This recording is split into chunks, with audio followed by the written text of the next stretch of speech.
Hi everybody, my name is Tim Rains and I'm a Spatial Data Scientist in Property Analytics and Insight at Sainsbury's. And today I'm going to talk to you about some work we've been doing over the last few months to create a suite of store topologies to share our spatial data more widely around the rest of the business, and also kind of come up with a whole load of features that we can use in our own spatial models. For those of you who don't know, Sainsbury's is a retailer in the UK and Republic of Ireland. We've got a long history. We celebrated our 150th anniversary last year, and we've come a very long way since those early stores in London which sold milk and butter. Nowadays we've got about 600 supermarkets. We've got about 800 convenience stores.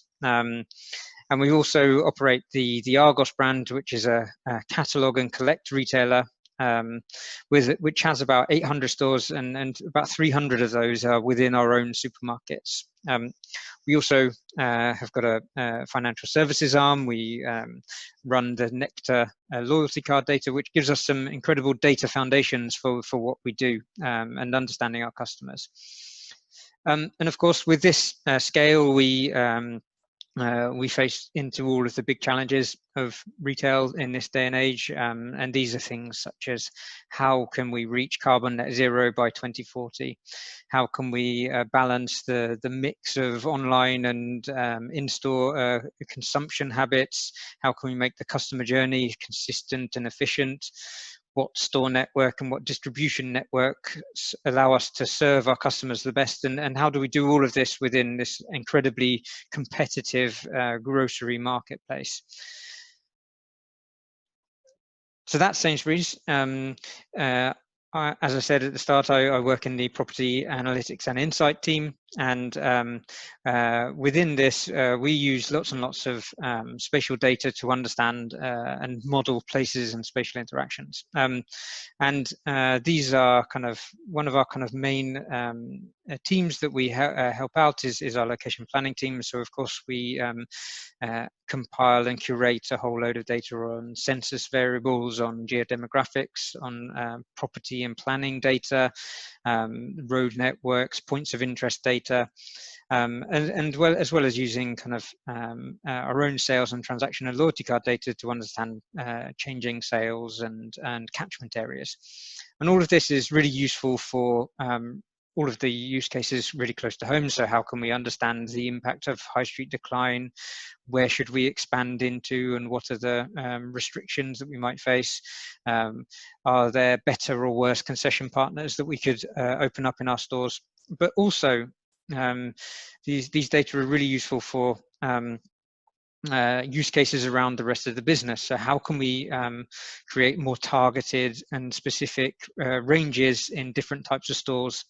How can we choose which stores we want to kind of use as control stores for conducting trials? How can we understand the diversity and inclusion of kind of populations and catchments around our stores? And how can we kind of better target any interventions that we might make to kind of encourage healthy living?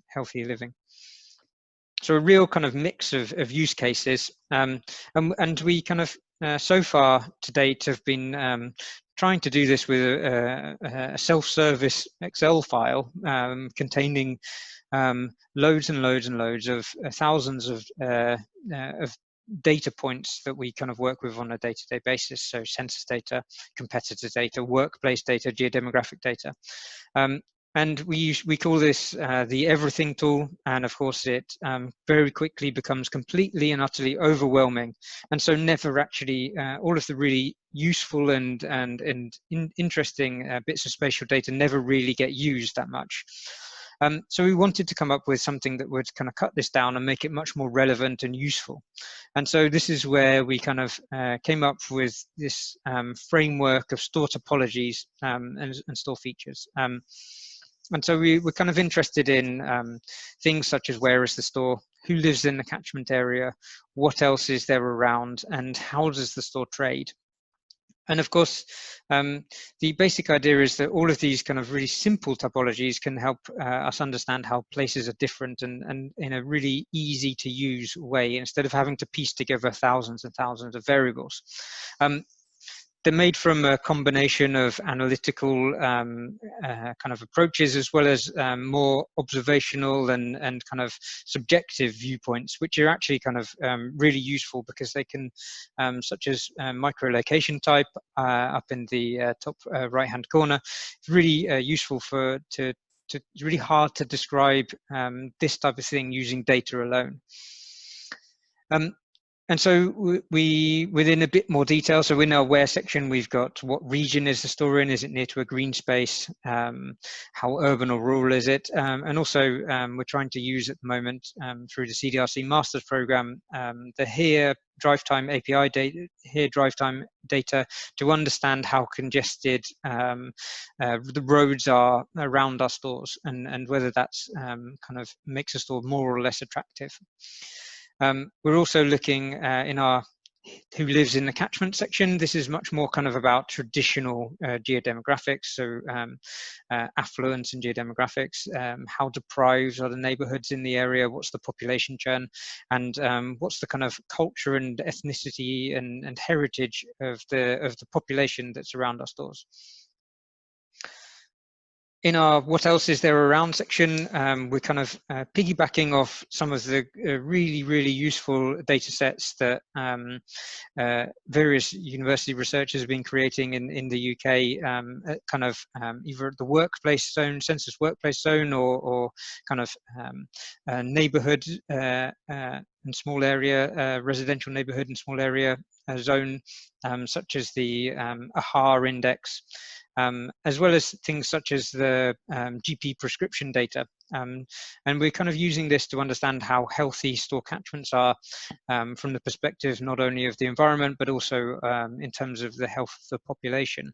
And combined with things like deprivation, this is a really useful way of deciding which stores are kind of might be best to target some interventions in. We're also looking at things such as the local economy, how and the competitiveness of the stores. So instead of having lots and lots of kind of individual data about how far away competitors are, having just a really simple, easy to use index of how competitive the catchment area is. Finally, there's the how does the store trade index, and this is something which we have to use our own data for. So we're looking at things such as how does the weather impact the day-to-day sales of different stores, how far away do people travel, and how seasonal is the store. So that's the kind of the overview. Next, it's time for a few more examples, and first up is our culture and ethnicity segmentation, and this is been a real labour of love for Hattie and our team over the last few months, and is really designed to kind of combine a whole range of census data in terms of religion, ethnicity, country of birth, and English language proficiency to describe the local populations. And we're kind of using output area data. We're just analysing which kind of counting up how many are in each category, how many people are in each category within a 10-minute drive around our stores. And the reason for using religion, this kind of combination of variables instead of just ethnicity alone, is that we want to, religion is such a kind of big driver in what we stock in our stores, that we wanted to include this as much as possible. And we're kind of actually following the long-standing geodemographic classification methodology from Vickers and Rees, and from the output area classification in the UK. And we prepare and select and reduce the variables. We put them through some k-means, and then we create some pen portraits at the end of it. And we end up actually doing a kind of hierarchical classification. So we end up with 4 main clusters and 8 subgroups. The vast majority of grocery stores in the UK are under this homogenous White Britain section. So 2/3 store catchments have got a very standard average white British kind of ethnicity as the kind of majority. It's kind of broken down into two sections: white England and Wales, and actually Scotland, as well as some of the Polish enclaves in places like the east of England, where there's slightly higher levels of Polish people. These two kind of come out separately, mainly because Scotland have got higher levels of answering that they don't have any religion than England and Wales do. Then we've got on the right-hand side settled multi-ethnic communities, and these are kind of got real diversity of different kind of ethnicities, but there's a higher than average proportion of people who have been born in the UK, and these are kind of found in kind of some established kind of multi-ethnic communities, which have got a real mix of both white British and kind of ethnicities, places like the outer suburbs of London and Birmingham. Next, we come into the slightly more kind of specific and diverse sections and store catchments. So we've got a group called diverse South Asian neighbourhoods, which are of which there are about 8% of grocery stores in the UK, in England, Scotland, and Wales, and these are broken down into established communities and dynamic communities. Dynamic kind of being having slightly lower levels of English proficiency, but in both we've got a really diverse mix of Indian, Pakistani, and Asian ethnicities or countries of birth. They're in places such as Leicester, Bradford, Birmingham, which we kind of know are very kind of South Asian communities in the UK. Finally, we've got the global melting pot, and this is in London primarily. There are some stores located outside London, but mainly the vast majority of them are in London. And one group is European Accessions and South Asians and kind of Eastern European groups, such as in places like Edmonton, Mitcham, Croydon, and West London. Then we've got a section of kind of which have got slightly higher than average levels of Black African and Caribbean communities over in the southeast of London predominantly. And lastly, we've got this group of international elites as we're calling them. And these are kind of based in places in central London, primarily, and they've got kind of these people are from Western Europe, they're from North America, and kind of the Middle East, and these are all kind of you know, I think the point with these global melting pot communities and catchment areas in London is that there's such a degree of diversity that it's really hard to kind of pick out any one specific kind of group or type of people, especially when you're analysing the catchment area as opposed to, for example, the kind of a small area. So these are our groups. What this classification typology is really, really useful for is, of course, the ranging of different products in stores. But it's also really useful for kind of colleagues and in stores and store managers to kind of understand their kind of what type of kind of people live in the catchment area of the store. So that's one of our typologies. Next up is something from our How Does It Trade group, and here we kind of use our own sales data combined with some publicly available data to predict seasonal clusters. One of the things that we are often asked about is which stores are summertime or coastal stores, which stores are student stores. And of course, this is just so that we can adjust the types of stock that we have in stores at different times of year. But it's also really useful for understanding kind of how different places are within and how demand varies within our spatial models. And we could, of course, if we were looking at just coastal stores, do some spatial analysis around using a buffer around the coastline, but this doesn't really work because you end up with including lots of stores which are close to the coast, but not really, they don't really have any summertime or seasonal swings or peaks of trade. So how do we do this? Well, we use a combination of seasonal decomposition and k-means clustering. So seasonal decomposition just breaks out the sales pattern for 2 or more years into some component parts, one of which is the seasonal component, which repeats at the same time of year during year after year. And we run the seasonal component after we've kind of decomposed the sales series through some k-means analysis. This is kind of quite a good approach, but what we find is that when we start to look at individual stores, we end up kind of not quite capturing the full picture, because the Christmas peak can really, really kind of dominate our clusters.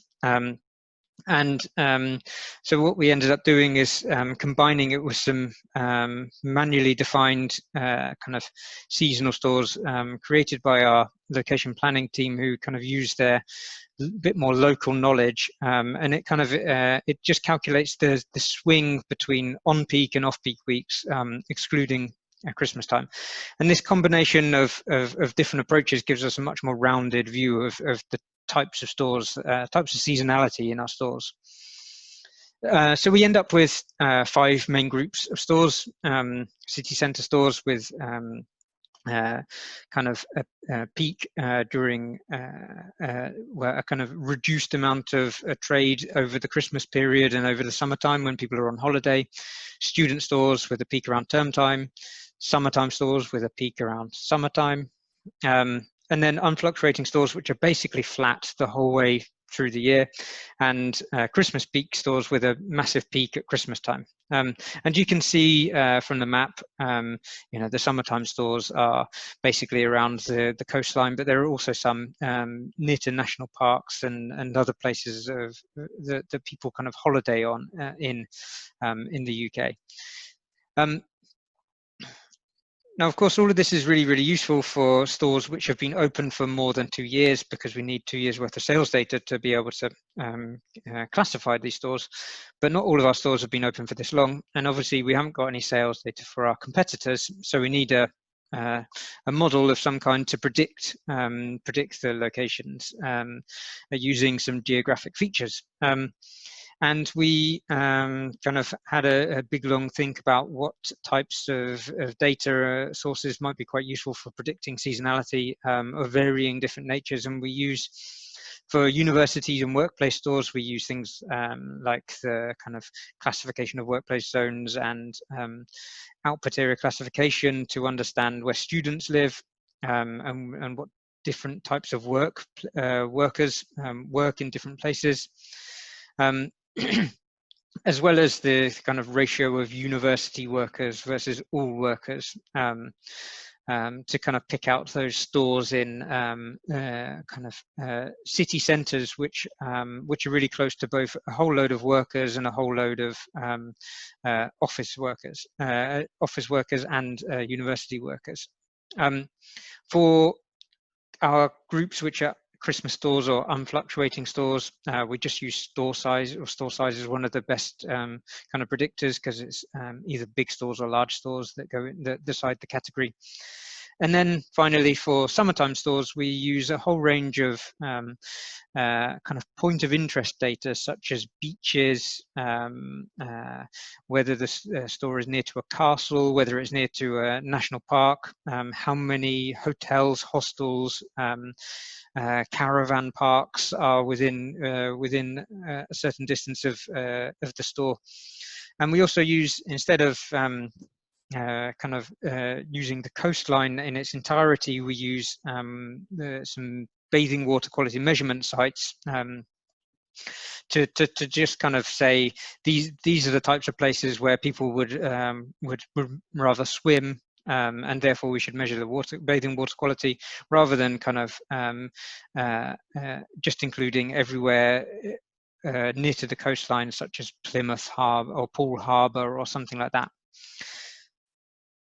Now, how do we do it? Well, we tried to do this using just one or two algorithms, and we didn't quite get the balance of false positives and false negatives right. And because it's the summertime segment in particular is really hard to predict, and if we just use one algorithm alone, then we end up with either too many false positives or too many false negatives, and so we ended up just coming up with a really simple stacked ensemble model, where we kind of train a load of individual models and then combine all of the predictions from each of them and take the highest mean probability to decide on our final classification.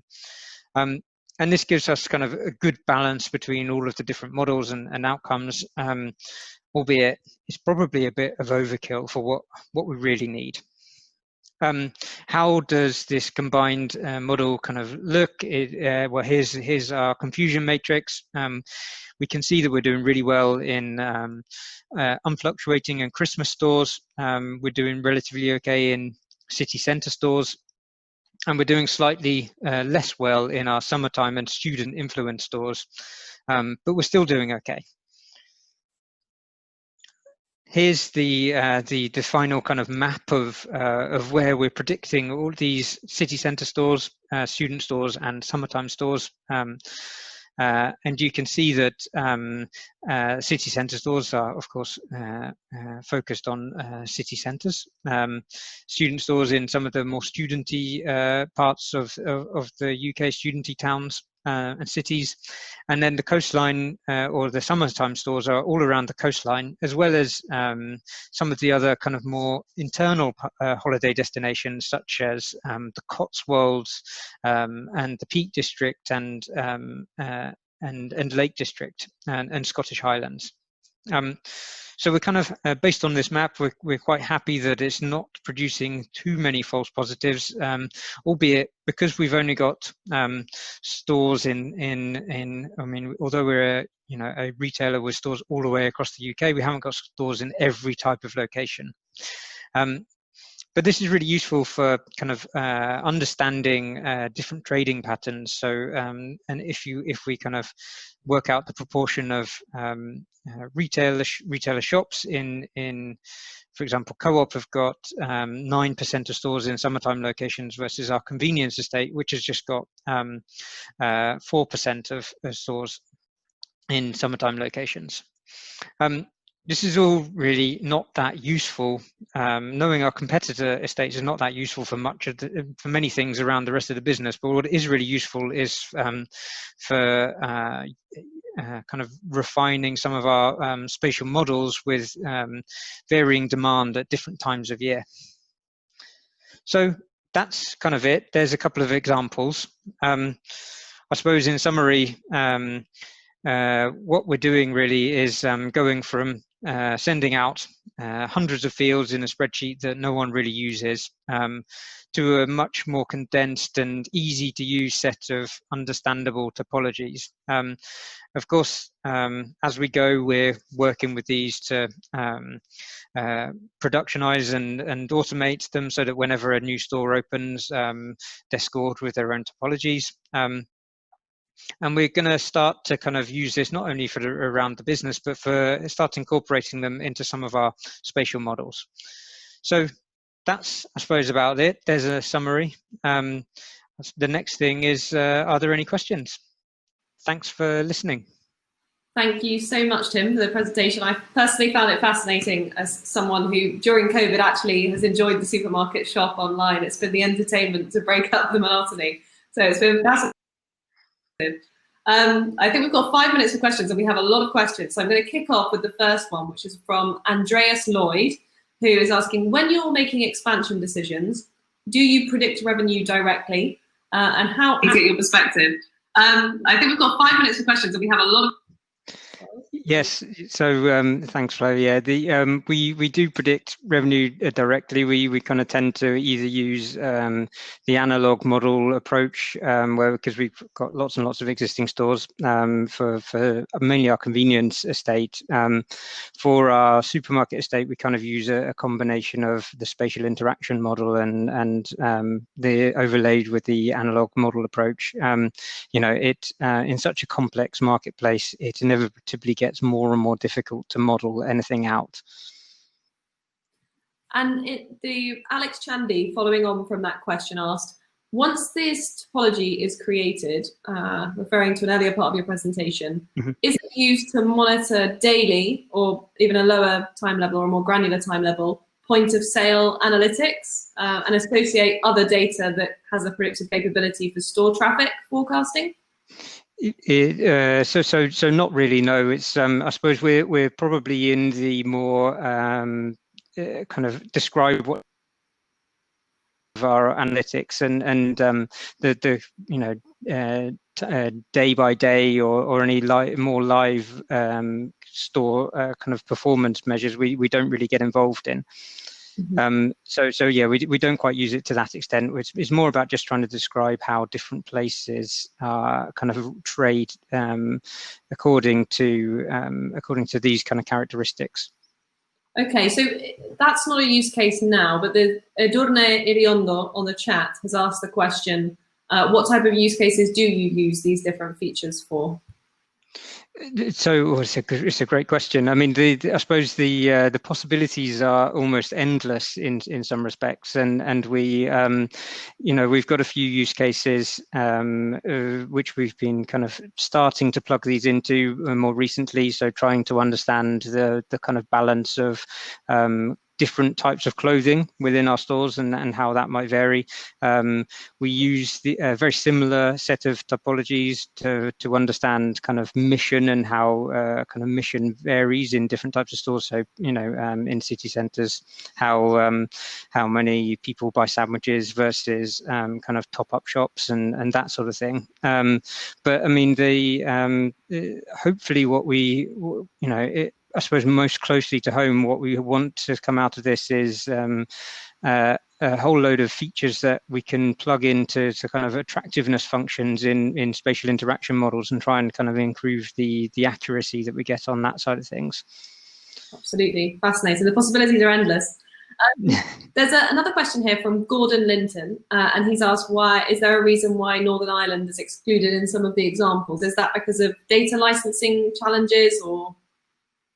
It's down to data, not so much licensing, but in the UK, obviously the census data is devolved, and so you end up with England and Wales having one specification, Scotland having another specification, and Northern Ireland having a slightly different specification. And the kind of the amount of different data that are released, kind of according to the characteristics that we use here, Northern Ireland is always is most of the time a little bit far behind, or kind of not quite as granular in terms of the detail that you can kind of get out of it. And so we've only got 12 stores in Northern Ireland, 12 supermarkets in Northern Ireland. So we kind of just accept that we're not going to have this classification for those stores. Right, not as data driven in Northern Ireland for now. Okay.